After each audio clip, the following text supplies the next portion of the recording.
আলাইকুম। আজকে আমি আপনাদের করে দেখাবো কলার চচ্চড়ি। কলার চচ্চড়ি অনেক মজা হয় খেতে।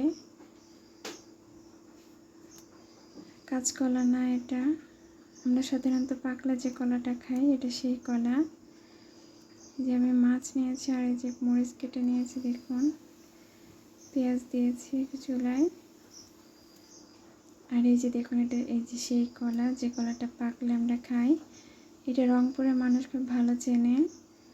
এটা রংপুরের খুব বিখ্যাত একটা কলা, খুবই মিষ্টি, খুবই মজার, পাকলে অনেক বেশি মজা লাগে। এই কলারই চচ্চড়ি আজকে আপনাদের করে দেখাবে। যে আমি এখানে মরিচ দিয়েছি, ধনিয়া গুঁড়া, স্বাদ মতো লবণ আর হলুদের গুঁড়া দিয়েছি 1 চামচ, ধনিয়া গুঁড়া দিয়েছি 1 চামচ। এই যে পেঁয়াজ ভেজে নিচ্ছি। এখন এটার মধ্যে জিরা দিব, জিরা দিয়ে আর একটু ভাজা ভাজা করব। আমাদের এখানে এইভাবেই এই চচ্চড়িটা রান্না করা হয়, তো আমি আপনাদের সেভাবে করে দেখানোর চেষ্টা করছি। আমার এই ছোটো রান্নাঘরের রান্নাগুলো যদি আপনাদের ভালো লেগে থাকে, আমার চ্যানেলটি সাবস্ক্রাইব করবেন এবং লাইক করবেন, কমেন্ট করবেন। সবজিটা এখন ভালো করে নাড়াচাড়া করতে হবে। আমি এখানে কলার সাথে আলু দিয়েছি, আর ঘরে পটল ছিল, তো পটলও দিয়েছি 2-3টা।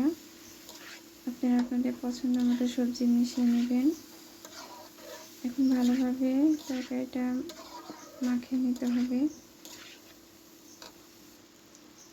এই যে দেখুন নিয়েছি, এখন ঢেকে দেব।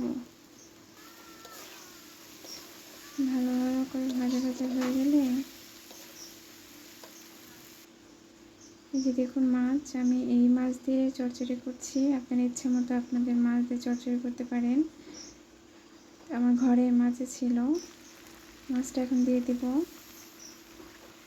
দিয়ে তরকারিটা আরেকটু ভাজা ভাজা করে নেব। আমাদের এদিকে এভাবেই করে, তো আমি আপনাদের এভাবেই করে দেখাচ্ছি। তাই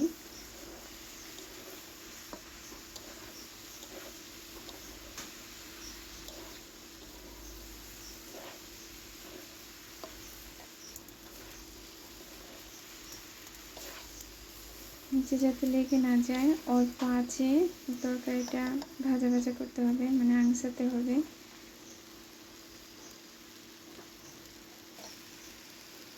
আপনারা দেখে মনে হচ্ছেন যে কাঁচা মাছ দিয়ে দিল, কিন্তু না, কাঁচা মাছ দিয়ে কষানোর পরে মাছটা সিদ্ধ হয়ে যাবে এবং মাছের ভিতরে ঝাল নুন সবই যাবে। যে এখন পানি দিয়ে তরকারিগুলো নিচের দিকে নামিয়ে দিচ্ছি আমি।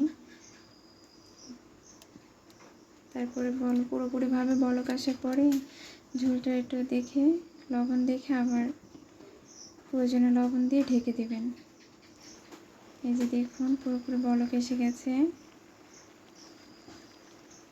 আমি এখন একটু লবণ দেখে আবার লবণ দিয়েছি, লাগবে তাই আপনারা দিয়ে নেবেন যদি লাগে, দিয়ে ঢেকে আর একটু রান্না করবেন।